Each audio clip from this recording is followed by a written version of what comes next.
Tugas kampus adalah hasilkan konsep alternatif. Tapi sekarang kampus diteror oleh kebijakan-kebijakan eksekutif yang melarang orang berpikir kritis. Anda bisa di DO hanya karena berbeda pendapat dengan pemerintah. Kemarin di Ternate saya kasih kuliah umum, datang mahasiswa 4 orang.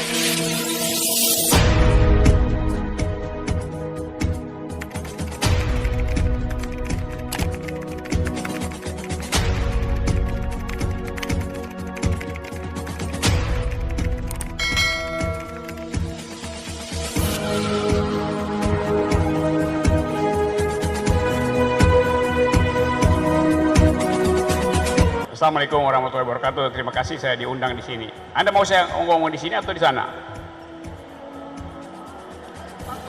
Sini aja ya, bisa mondar mandir tuh. Oke, ini tema yang sedang dibicarakan di banyak lingkungan, dianalisa di media dalam bentuk talk show, dijadikan bahan pembicaraan WA emak-emak soal ekonomi yang merosot, dijadikan bahan spekulasi apakah pemerintahan Jokowi bisa berlanjut sampai 2024, dan semua itu memperlihatkan bahwa publik Indonesia concern dengan soal ekonomi. Kenapa? Karena Presiden Jokowi selalu mengucapkan tadi bahwa kita akan meroket, dan roketnya bukan sekedar tidak punya arah, meroket nggak ada soal, tapi tidak pernah berhasil diterbangkan roket itu karena komputer yang memasukkan semua variabel untuk mengaktifkan energi roket macet, mati. Dimatikan oleh apa? Dimatikan oleh ambisi politik. Indeks pendidikan kita drop terus.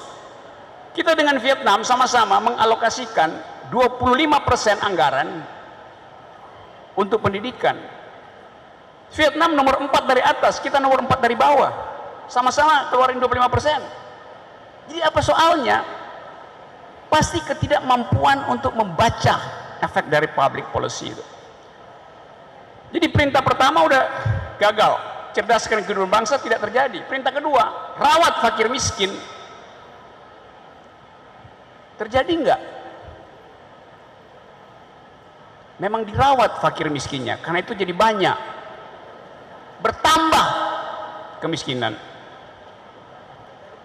4.0, 4.0. Oh betul, millennials bisa menghasilkan 4.0 teknologi kalau pemimpin negara kita tidak berotak 0.4. Kan itu soalnya tuh. Saya terangkan itu bukan dalam rangka benci dendam, dalam rangka kritik intelektual.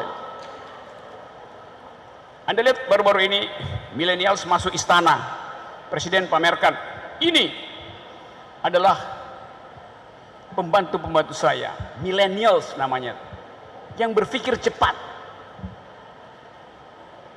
Tapi waktu diperkenalkan semuanya pakai putih hitam. Kalau dia berpikir cepat, kreatif, ngapain dikasih seragam? Seragam itu menandakan penyeragaman, bukan kreativitas itu.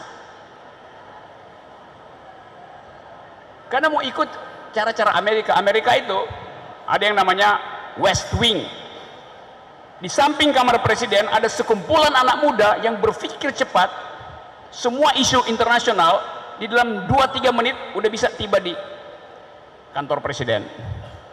Karena itu ruang presiden dan ruang millennials yang disebut West Wing di Amerika itu ada connecting door.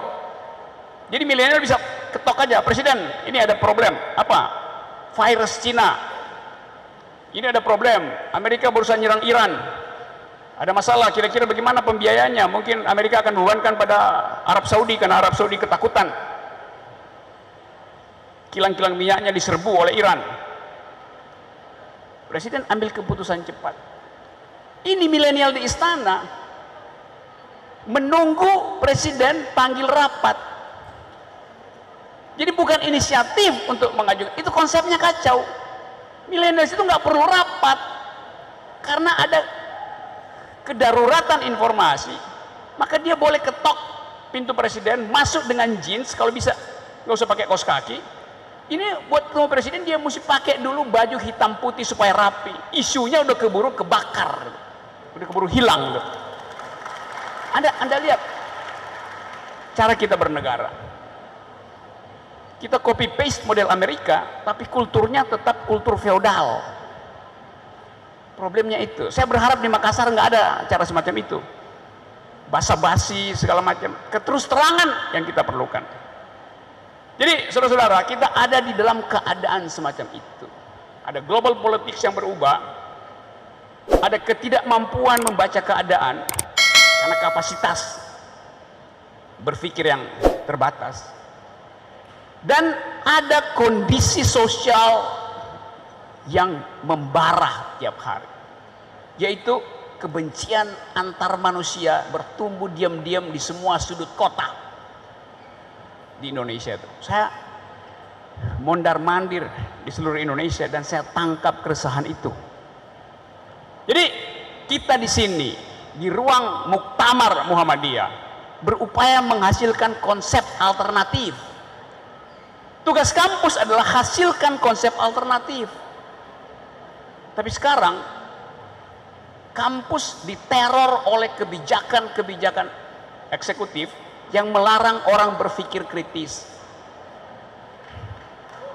Anda bisa di DO hanya karena berbeda pendapat dengan pemerintah. Kemarin di Ternate saya kasih kuliah umum, datang mahasiswa 4 orang, Pak Rocky kami habis di DO oleh rektor Universitas Negeri.